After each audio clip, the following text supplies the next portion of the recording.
Bago tayo magsimula mga idol, salamat sa suporta. Gusto ko sana mapa 1K subscribers tayo bago ako mag-upload ng bagong episode, kaso hindi umaandar, kaya pasensya na kung ngayon lang ulit kaya sa pagpapatuloy ng ating kwento. Mula sa isang magandang araw sa Fronteras Estate, kung saan abala ang lahat lalo na si Byron dahil siya ang namamahala dito. Ganun pa man dahil sa tagal na nawala ni Lloyd sa kanilang bayan, ay napapasabi na si Byron na siya ay nakakaramdam na ng pagod. Samantala patuloy na lumalaki ang populasyon sa kanilang lugar kaya kakailanganin nila gumawa ng mga panibagong apartment. Ang pangangasiwa sa mga undol, at ang rice field, at ang lahat ng mga nagiging problema sa kanilang lugar ay si Byron ang takbuhan ng mga tauhan nila. Pati ang pagsingil sa bayad ng water bill kay Viscount Lacona ay kay Byron pa rin nakaasa kung sakaling tatanggi ito na magbayad sa mga tauhan niya. Bagamat nakakaramdam na ito ng pagkahilo ay pilit pa rin na pumunta ang 57 years old na si Byron sa bayan ni Viscount Lacona. Sa madaling salita, ang pinaka-role ni Byron sa kanilang bayan ay gawin ang lahat ng trabaho dito. Pagpunta nito kay Lacona para maningil ng bayad sa water bill ay pinagsisigawan lamang siya nito.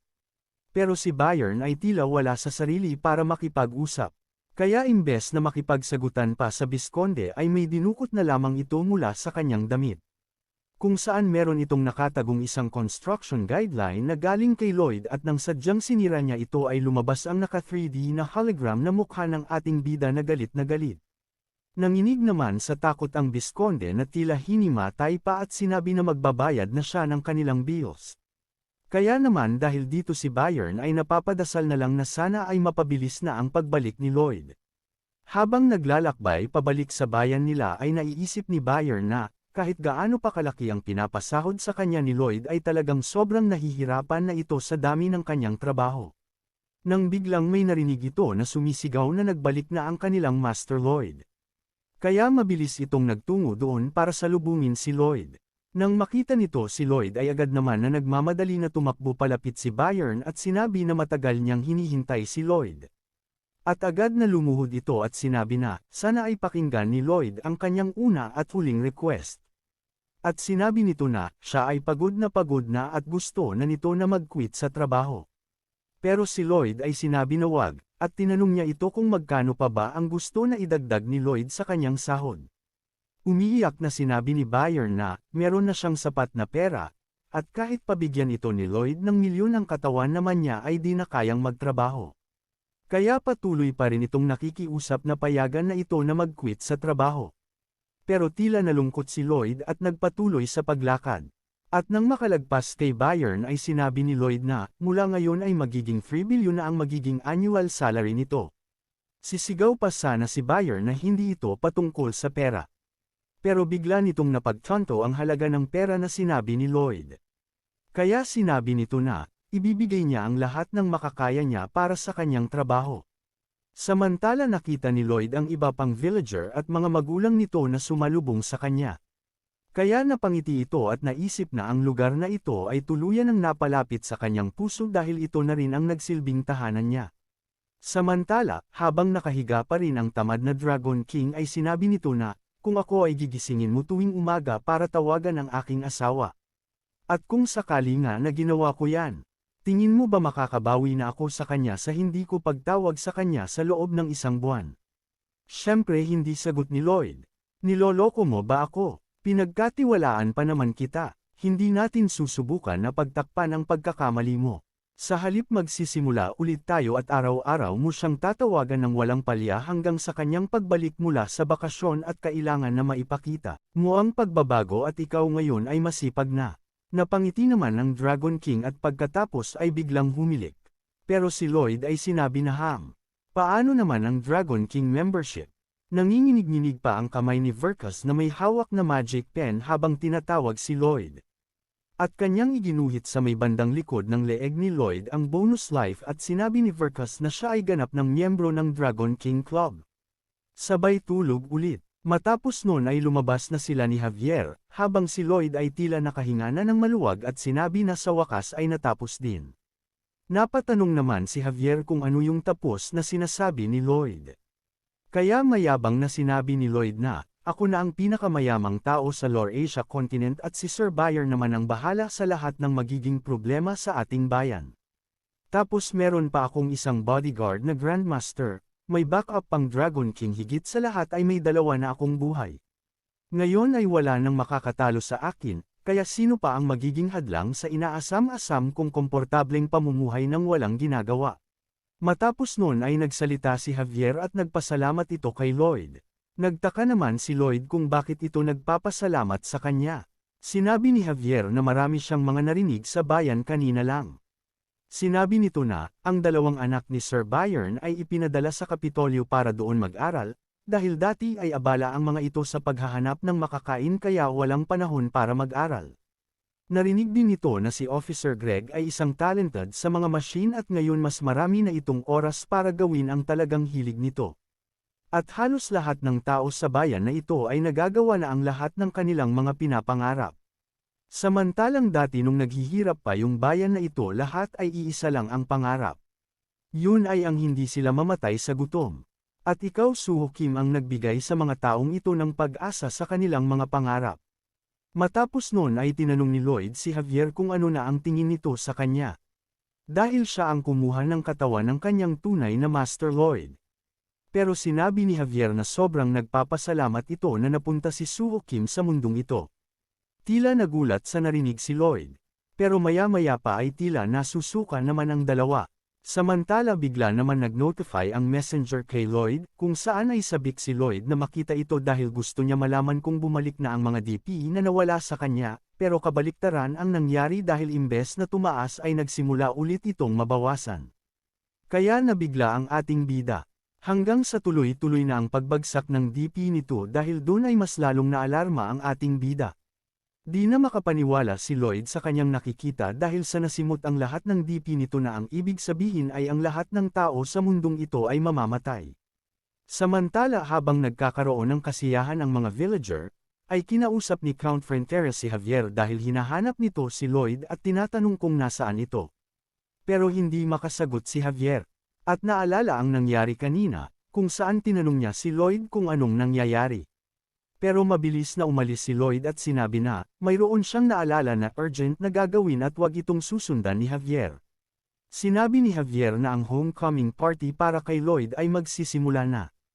Pero sinabi ni Lloyd na baka hindi na magkaroon pa ng party kailanman sa kadiretso na lumakad paalis. Samantala si Javier naman ay sinabi kay Count Arcos na si Lloyd ay umalis dahil may dapat pa itong gawin.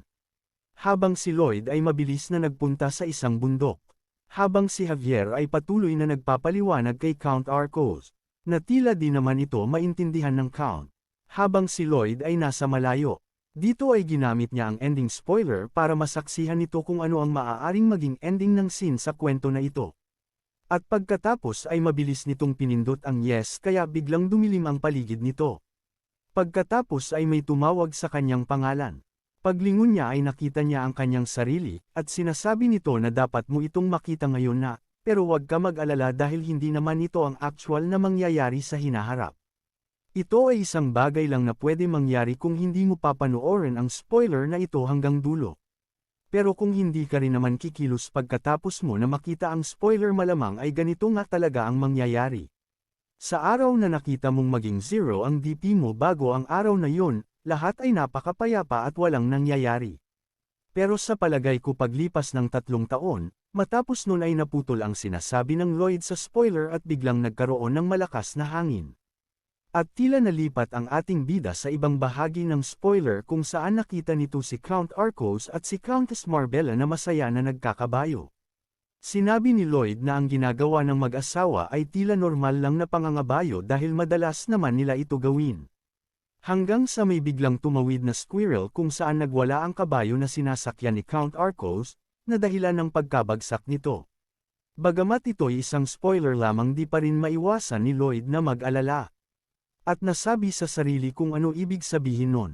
Nang muling magsalita ang Lloyd sa spoiler at sinabi nito na isang buwan ito ang nangyari matapos na mag-0 ang DP mo. At pagkatapos ng pangyayaring ito ay hindi iniwan ni Countess Marbella ang kabaong ng kanyang asawa kahit segundo man lang hanggang sa namatay na rin ito. Galit na galit naman ang ating bida habang lumalapit sa Lloyd ng spoiler, At sinabi nito na na-save niya ang mga ito at sila ay maayos at namuhay ng masaya. Pero ang Lloyd sa spoiler ay patuloy na nagsalita at sinabi na, hindi ito nakapunta sa lamay ni Julian. Kaya tila mas lalong nagalit si Lloyd sa pinagsasabi ng spoiler, at kaya naman namatay si Julian ay dahil may isang lalaki ang nagpunta sa kanila habang wala si Scheherazade at biglang sinaksak si Julian para pagnakawan lang. At dahil doon nagalit ng husto si Scheherazade at nagwala at nagdeklara ng isang digmaan. Kung saan ito rin ay nasawi. Pero sinabi ng Lloyd sa spoiler na ang mga pangyayaring ito ay wala pa, dahil ang Reyna ay naging isang tyrant. Nagsimula naman ito isang araw nang mawalan ito ng kanyang isang kamay. At ang nangyari matapos nun ay katulad ng nangyari sa nabasa mo sa librong ito. Sunod naman ang pamilya ni Thermes kung saan ina-assassinate ang buong pamilya nito ng rebelde ng Asfahan. Patuloy pa rin sa pagsasalita ang Lloyd sa spoiler at inisa-isa pa nito ang mga tao sa village nila. Kaya naman sumisigaw na si Lloyd at pinapatigil na ang Lloyd sa spoiler. Sinapak na ito ni Lloyd sa galit pero patuloy pa rin ito at nagtanong kung ano sa tingin ng ating bida ang ending ng spoiler na ito. Pero ang ating bida ay pilit na pinapatigil ito maging ang messenger ay hinahanap na niya. Ngayong nakita mo na ang ending ng spoiler na ito, sa tingin mo ba kaya mo silang iligtas lahat? At pagkatapos ay sumuka ng dugo ang Lloyd sa spoiler, hanggang sa binawian na rin ito ng buhay. Bigla naman naalala ng ating bida ang kanyang mga magulang kung saan nasabi nito sa sarili na, nawala na ang lahat sa kanya nang wala man lang siyang nagawa. Mawawala ba ulit lahat sa akin? Hindi ko nahahayaan na mangyari pa lahat ulit iyon sa pangalawang pagkakataon, sa tingin mo ba hahayaan ko na mangyari pa ulit iyon? Umiiyak at galit na sabi ng ating bida. Kinabukasan, ay sinubukan na ni Lloyd na gisingin si Verkus pero tila di siya nito naririnig. Kaya nagsimula na kumanta si Lloyd, kaya dahil doon ay agad na mabilis na gumising si Verkus na tila takot na takot. Nang mahimasmasan ay napatanong ito kung ano ang ginawa ni Lloyd dahil never pa niyang makarinig ng ganun kasagwang boses. Pero masaya na sinabi ni Lloyd na iyon ang paraan ng kanyang paggising dito. At nakiusap na tawagan na ni Verkus ang kanyang asawa. Sinubukan na niya itong tawagan pero mabilis lang din na ni-reject ang tawag nito. Kaya naman dahil tapos na ang task nito ay bumalik na ulit ito sa pagtulog. Samantala si Lloyd ay sinasabi sa sarili nito na, ang coincidental incidents na mangyayari sa mga tao sa paligid nito ay di niya mapipigilan kahit gaano pa niya ito pagsikapan. Kaya kailangan niya ma-figure out kung ano ang pinaka-punot dulo ng insidenteng iyon. Para sa katulad ng supernatural na problema na katulad sa spoiler, maaaring ang Dragon King ay alam kung paano ito masusolusyonan. Kaya naman sinusubukan ni Lloyd na magtanong sa Dragon King, pero di siya nito pinansin at muli lang itong natulog. Alam ni Lloyd na sa sobrang tamad ng Dragon King ay di siya nito basta-basta nakakausapin. Pero ganun pa man ay pipilitin niya pa rin ito na magsalita. Sabi ni Lloyd na alam mong sa itsura pa lang ay may planong di maganda. Kaya kinabukasan sa oras ng paggising nito ay sinimulan ni Lloyd ang magkwento sa Dragon King. Sinabi nito na siya ay galing sa ibang dimension, at ang pangalan niya ay Suho Kim, pero sumagot lang ang Dragon King na, okay, umalis ka na. Sabay natulog ulit. Ganun din kinabukasan ang ginawa ni Lloyd at sinabi ni Lloyd na, ang mga masamang kapalaran ng taong nakapalibot sa kanya ay nagawa niyang baguhin at gawin maganda. Napakabait mo naman, sabi ni Verkus. Sabay tulog ulit. Kinabukasan na naman sinabi naman ni Lloyd na, pero kahit ganun, ay pilit pa rin na bumabalik ang masamang kapalaran nila na mamatay. Ay nakakalungkot naman, sagot ni Verkus at bumalik agad sa pagtulog. Hanggang sa isang araw ay makikita na tululaway pa si Verkus habang natutulog. At nagtataka ito na dapat daw ay naririnig na niya ang napakalalang boses ni Lloyd. Kaya dahan-dahan itong dumilat. Nakita nito si Lloyd na nakaupo sa harap niya. Kaya tinanong niya ito kung bakit hindi siya ginising ni Lloyd. Sumagot naman si Lloyd na nakalimutan niya, at si Verkus ay 10 araw na hindi pa gumigising, kaya pinagpawisan malala si Verkus. Sinabi nito na, anong sinabi mo? Gusto mo na bang mamatay? Pero ngumiti si Lloyd at sinabi na nagbibiro lamang ito, at pinagbantaan si Verkus na yun ay talagang mangyayari kung hindi sasagot ng maayos si Verkus sa mga tanong nito. Pero biglang nagbago ang impresyon ng mukha ni Verkus at sinabi na, May hangganan lang din ang kabutihan nito at kaya niya na i-wipe out ang buong angkan ni Lloyd. Pero si Lloyd ay biglang lumuhod sa harap ni Verkus. At sinabi na, alam ko yun, alam ko ang panganib na maaaring mangyari sa pagbabanta ko sa'yo. Pero alam mo din ba ang panganib na haharapin mo pag di ka makikinig sa mga sasabihin ko? Pagkatapos mo tapusin ang buhay ko at sunugin ang buong bayan namin pagkatapos nun, kailangan mo ulit humanap ng tao na gigising sa'yo tuwing umaga. Kung saan kakailanganin mong tumayo mula dyan sa sofa na hinihigan mo. Isipin mo na lang kung ikaw mismo ang maghahanap ng taong gigising sa'yo sa mga bayan-bayan. Mapapagod ang mga binti mo at mararanasan mo ang matinding sikat ng araw, at higit sa lahat mababawasan ka ng oras ng iyong pagtulog. Kaya naman pinapahinto na ni Verkus sa pagsasalita ang ating bida. At sinabi nito na tama nga si Lloyd, mas marami ang mawawala sa kanya kumpara sa ating bida. Kaya sinabi niya na ikaw na ang panalo, Suhokim. Samantala si Javier ay makikita na nakabantay pala sa labas ng pinto ng kwarto ni Verkus at nakikinig lamang sa pinag-uusapan ng dalawa. At mula nga dito ay kinausap na si Lloyd ng maayos ni Verkus. Sinabi nito na, ang kapalaran ay parang isang string ng pana. Paanong string ng pana, tanong ni Lloyd? Kahit gaano karaming lakas ang ibigay mo sa paghila dito, ito ay babalik lang din sa original na itsura nito. At ito ang tinatawag na, the Fate Restoration Phenomenon. Para itong isang rule na hindi mo pwedeng sirain. Wala ba talagang paraan para mapigilan iyon?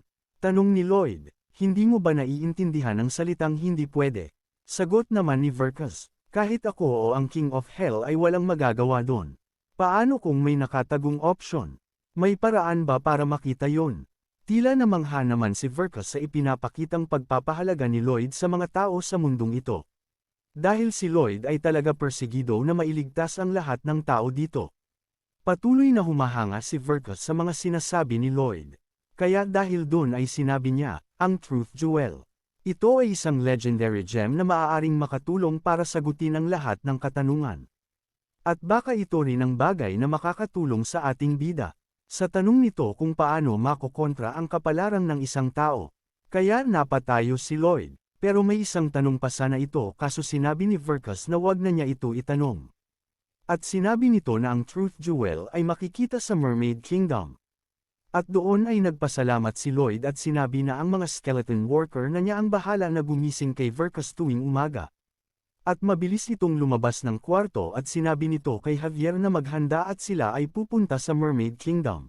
Kaya naman kung gusto mo na masubaybayan ang ating kwento ay i-open mo lang ang notification bell pagkatapos mo na mag-subscribe.